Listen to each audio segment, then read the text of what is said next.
Hello student, પ્રકરણ 2 સાબિત કરો. એની અંદર બે ક્વેશ્ચન આપેલા છે. એમાંનો પહેલો ક્વેશ્ચન આપણે જોઈએ ઉદાહરણ 3 ની અંદર. તો પહેલા ક્વેશ્ચન ની અંદર આપણે સાબિત કરવાનો કીધો છે બંને ક્વેશ્ચન. તો પહેલો ક્વેશ્ચન ડાબી બાજુ આપેલો છે અને જમણી બાજુનો આન્સર લાવવાનો છે અને એક ટર્મ્સ કન્ડિશન આપણને આપેલ છે -1/√2 અને 1/√2 ની વચ્ચે. તો આને સાવ વિસ્તારમાં લાવીને સોલ્વ પણ કરી શકાય. તો પહેલા આપણે ડાયરેક્ટ મેથડથી આપણે એને સોલ્વ કરી નાખીએ કેવો આપણે આન્સર લઈએ. તો ડાબી બાજુ આપણને આપેલી છે, તો ડાબી બાજુ બરાબર sin ઇનવર્સ હાઉસમાં 2x રૂટ 1 - x². હવે આની અંદર ધારવું પડે, જ્યારે sin ઇનવર્સ આપ્યું અહીંયા sin હોય ને તો sin અને sin ઇનવર્સ કેન્સલ થાય. તો x તમારી રીતે ધારવાનું, જેનાથી અહીંયા sin સ્વરૂપમાં આવે. તો તમે tan લો તો સોલ્વ નહીં થાય, કે sin લેશો તો તરત આપણે સોલ્વ કરી શકશું. તો અહીંયા sin સ્વરૂપમાં ધારવાનું, અંદાજ લગાડવાનો, રફ કાર્યમાં ચેક કરી લેવાનું એક્ઝામ્પલ તરીકે. તો એ મેથડથી તમે સોલ્વ કરી શકશો. તો x પહેલા ધારવાનું આપણે, ધારો કે x છે એની જગ્યાએ આપણે મૂકીએ sin થીટા. પછી તરત આપણે sin ને આ બાજુ વિચારવાનું લાવવાનું, એટલે sin ઇનવર્સ લખી શકાય x બરાબર લખી શકો થીટા. તો જ્યાં થીટા આપેલો હોય ત્યાં તમે છેલ્લે લાસ્ટમાં sin ઇનવર્સ x લખી શકશો. હવે પહેલા આપણી પાસે જે ક્વેશ્ચન આપેલો છે sin ઇનવર્સ એમનો, x ની જગ્યાએ કિંમત મૂકી દેવી, વેલ્યુ 2, x ની જગ્યાએ sin થીટા. આ sin થીટા રૂટ 1 - x ની જગ્યાએ sin અને સ્ક્વેર છે એટલે sin સ્ક્વેર થીટા હોસ પૂરો. હવે જો આ સૂત્ર આપણી પાસે દેખાય છે, તો જ્યારે આવું આવે એટલે આપણે લખી શકીએ cos સ્ક્વેર. તો 1 - sin સ્ક્વેર થીટા બરાબર cos સ્ક્વેર થીટા છે. આપણને ખબર sin સ્ક્વેર બરાબર ની આ બાજુ હોય તો પ્લસ થાય, એટલે sin square plus cos square બરાબર 1 લખાય. અહીંયા cos સ્ક્વેર થઈ ગયું. તો sin ઇનવર્સ એમનો 2 sin થીટા રૂટ આની જગ્યાએ cos સ્ક્વેર થીટા. સ્ક્વેર અને રૂટ કેન્સલ કરીને પછીના સ્ટેપમાં તો આપણી પાસે sin inverse 2 sin theta cos square અને સ્ક્વેર અને રૂટ કેન્સલ એટલે cos થીટા. તો જો 2 sin cos એટલે આનું સૂત્ર આપણી પાસે છે, તો એ સૂત્ર એપ્લાય કરવી. sin ઇનવર્સ આપણી પાસે આ સૂત્ર છે sin 2 થીટા બરાબર લખાય 2 sin theta into cos theta. sin 2 theta બરાબર આપણી પાસે છે સૂત્ર 2 sin theta into cos theta. આ સૂત્ર એપ્લાય કર્યું તો આની જગ્યાએ આ લખી શકીએ આપણે. હવે sin ઇનવર્સ sin કેન્સલ વિચારવી એટલે 2 થીટા. તો એના પહેલા આપણે આ કેન્સલ કરીને આવી ના લખવી, તો એને પહેલા આ વિસ્તાર એનો છે એને પણ સોલ્વ કરવાનું હોય છે ઘણીવાર. અને આપણે આ ક્વેશ્ચનની અંદર સોલ્વ કરવાનો પ્રયત્ન કરી કઈ રીતે વિસ્તારને આપણે સોલ્વ કરી શકીએ. તો આવી રીતના આપણે સાઈડમાં એમાં જોઈ લઈએ -1/√, તો -1/√2 અને 1/√2 ની વચમાં છે. તો સૌપ્રથમ જો 1/√2 આપણે ક્યારે દર્શાવી શકીએ આની અંદર, તો એ વિસ્તારને આપણે પહેલા બતાવવાનું કે sin, જ્યારે sin આપણી પાસે આપેલ છે તો એનો વિસ્તાર કોની વચ્ચે આવેલો, તો sin π/4 ની કિંમત આપણે લખી શકીએ. અહીંયા જો 1/√2 ક્યારે થાય, sin π/4 લખીએ કે નહીં, તો અહીંયા લખી શકાય -sin π/4. તો આ રીતે એમાં દર્શાવી શકાય. અને જો x બરાબર શું દર્શાવી શકાય, તો x બરાબર આપણને આપેલ છે sin થીટા. કિંમત મૂકી દેવાની બધાની અહીંયા, તો કે sin π/4 આ રીતે દર્શાવી શકાય. હવે તો આપણો વિસ્તાર આવી ગયો, બધી બધું sin આપણે કેન્સલ કરી દઈએ એટલે આપણી પાસે આવશે કે -π/4 <= sin થીટા. એટલે આપણી પાસે sin કેન્સલ, sin બધી બાજુ જતા રહે ત્રણે બાજુ, એટલે થીટા વધે. અહીંયા આપણી પાસે π/4.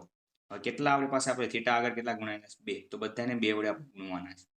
એટલે -2 વડે અહીંયા ગુણીએ તો 2π/4 થીટા <= 2π/4. પછી 2 ના ટેબલમાં કેન્સલ, અહીંયા 2 ના ટેબલમાં કેન્સલ, એટલે -π/2 2 થીટા <= π/2. જો આપણે વિસ્તાર મળ્યો -π/2 અને π/2 ની વચ્ચે sin, ત્યારે આપણે sin ઇનવર્સ sin કેન્સલ કરવી. 2 થીટા 2 એમના થીટાની જગ્યાએ આપણે લખી શકીએ sin ઇનવર્સ x. અહીંયા લખીએ sin ઇનવર્સ x. આ આપણો જમણી બાજુનો ભાગ થયો. આમ લખી શકાય ડાબી બાજુ બરાબર જમણી બાજુ સાબિત થાય છે આપણી પાસે. ત્યારબાદ આપણે બીજા ક્વેશ્ચનનો સોલ્વ કરી. તો બીજો ક્વેશ્ચન આપણી પાસે આની અંદર આપેલો છે. તો પહેલા ક્વેશ્ચનની અંદર sin ઇનવર્સ 2x નું જે સાબિત કરવાનું હતું એનો તે આપણે લેવાનો છે. તો બીજા ક્વેશ્ચનની અંદર sin inverse 2x root 1 minus x square અને સાબિત કરવાનું છે એની અંદર તો 2 કોસ ઇનવર્સ એક્સ આપણે આ સાબિત કરવાનું છે. પહેલા ક્વેશ્ચનની અંદર આપણી પાસે આ 2 સાઇન ઇનવર્સ એક્સ હતું. બીજા ક્વેશ્ચનની અંદર 2 કોસ ઇનવર્સ એક્સ સાબિત કરવાનો પ્રયત્ન કરશું. તો જેમ આપણે પહેલા ક્વેશ્ચનની અંદર સાઇન સપોઝ કર્યું હતું એક્સ બરાબર સાઇન થીટા, તો અહીંયા કોસ સાબિત કરવાનું છે એટલે આપણે કોસના સ્વરૂપમાં લાવવાનો પ્રયત્ન કરશું. તો આમાં આપણે કોસ ધારવાનું છે. આપણે આમાં ધારીએ પહેલા ક્વેશ્ચન આપણને આપેલો છે ડાબી બાજુ બરાબર sine inverse 2x root 1 minus x square. હવે ધારો કે તો x બરાબર કોસ થીટા, તો કોસ ઇનવર્સ એક્સ બરાબર થીટા લખાય. કોસ આ બાજુ જાય એટલે આ રીતે આપણે દર્શાવી શકીએ.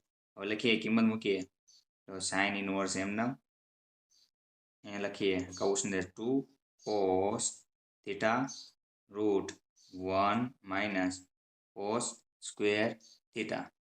હવે એ જ રીતે બતાવી કે અહીંયા જો 1 માઇનસ કોસ સ્ક્વેર થીટા છે, અહીંયા 1 માઇનસ સાઇન સ્ક્વેરની જગ્યાએ આપણે કોસ લખ્યું હતું. અહીંયા 1 માઇનસ સાઇન સ્ક્વેર બરાબર કોસ સ્ક્વેર. તો આપણે અહીંયા દર્શાવશું સાઇન ઇનવર્સ 2 કોસ થીટા. તો અહીંયા રૂટની અંદર 1 માઇનસ સાઇન કોસ સ્ક્વેર, તો સાઇન સ્ક્વેર બતાવીએ કાંઈ સૂત્ર બંને માટે એક જ આવશે.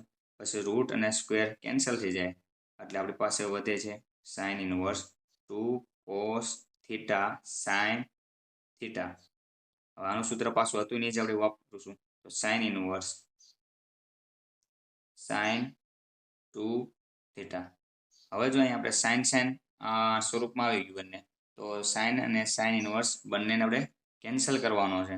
તો એટલે આપણી પાસે આવશે લાસ્ટમાં 2 થીટા.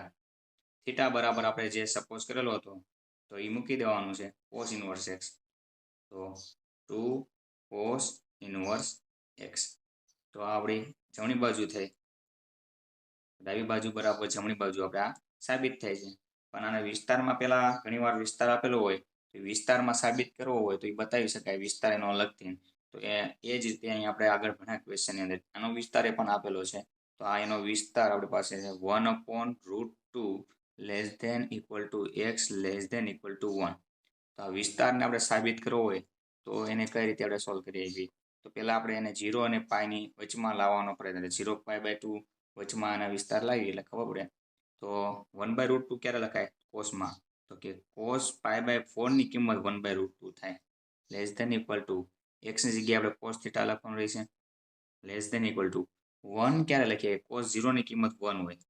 આની અંદર આપણે કોષ્ટક યાદ હોવું જોઈએ એટલે આપણે બધી કિંમત મૂકી આવી. તો 1 એટલે કોસ 0, એક્સ એટલે કોસ થીટા લખીએ કાંઈ આપણે 1/√2 એટલે કોસ પાઈ બાય 4. બંનેની કિંમત સરખી થાય. કોસ કોસ કોસ કેન્સલ એટલે pi by 4 less than equal to theta less than equal to 0.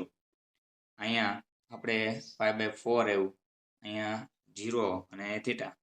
બધા અહીંયા જો 2 આપેલા છે તો બધાને 2 વડે ગુણી નાખીએ. 2 વડે ગુણો એટલે 2 pi upon 4 less than equal to theta less than equal to 2 વડે ગુણો એટલે અહીંયા 0 થઈ જાય.